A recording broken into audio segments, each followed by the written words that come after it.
Section 6.3, working with normally distributed variables. Example 1. The length of a western rattlesnake is normally distributed, telling us we can use the normal curve, with a mean of 42 inches, so we know that'll be the center, and a standard deviation of 2, so that'll tell us what to count by. So let's draw the curve. So we're going to draw a normal curve because it's normally distributed. We're going to go ahead and put 42 right in the middle because that's my average. And then we'll go 3 standard deviations in each direction. 1, 2, 3. 1, 2, 3. And then we know the standard deviation is 2. So we add 2, 44, 46, 48. And then we don't need to go farther because, again, almost all of the data is between 3 standard deviations. And then the other direction we'll subtract 40, 38, 36. And then I might just write x equals the length of rattlesnakes, just so we remember what we're measuring. So that is our normal distribution for x. Now if we want to look at z, z is just that standard normal curve. We're going to connect them in a moment. So z, we had 0 in the middle. We went 1, 2, 3, -1, -2, -3. This is what the curve always looks like for z. And what we're going to learn is how to convert to standard normal today.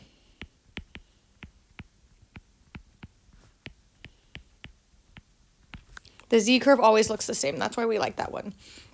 So we're going to use that same z-score formula that we've used in the past, where z is x, or the data value, minus the mean all over the standard deviation. So we've seen this before. And now we're going to use it more.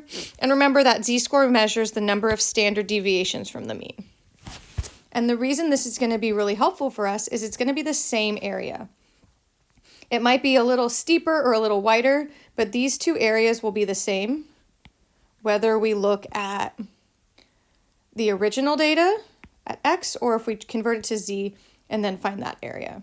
So what we're going to do is the area under the normal curve between A and B is equal to the area under the z-curve or standard normal curve when you find the z-scores.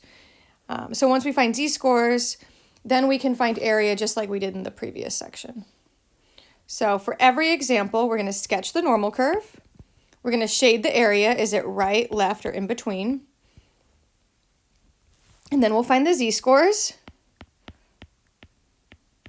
And then we'll use normal CDF just like we did in 6.2. So we're just taking any data set now, converting it to z-scores, and then we can just do the same thing we've been doing. So I'll show you that in example 2. So this is not standard normal. It has an average of 50 and a standard deviation of 15, and the area to the right of 60. So I know 50 is in the middle because that's my average. So 60 will be a little bit to the right because it's bigger.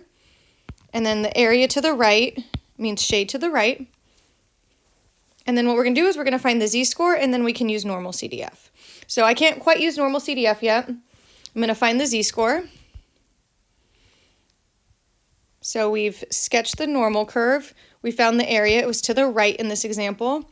Now step 3 says find the z-score. It'll be 60 minus the average divided by the standard deviation. So we're going to use this formula a lot, so hopefully we'll accidentally memorize it. I think this is a common enough one that we can memorize it unintentionally. And we get a z-score of 0.667. So I'm going to mark that. So 60 would be the same as a z-score of 0.667. And then I don't need a second z-score because we're going to infinity. So now we can go ahead and use normal CDF, the same normal CDF we've been using if you've been keeping up.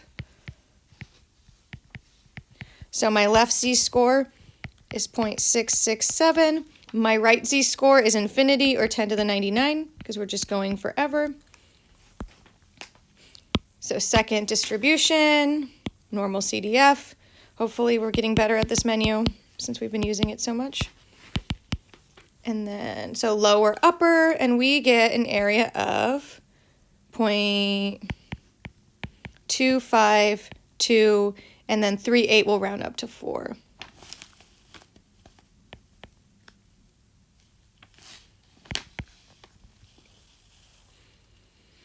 And then we'll do some more examples. So if we have more than one data value, we'll find 2 z-scores, but if we're going to infinity, we just 10 to the 99 is infinity in either aspect.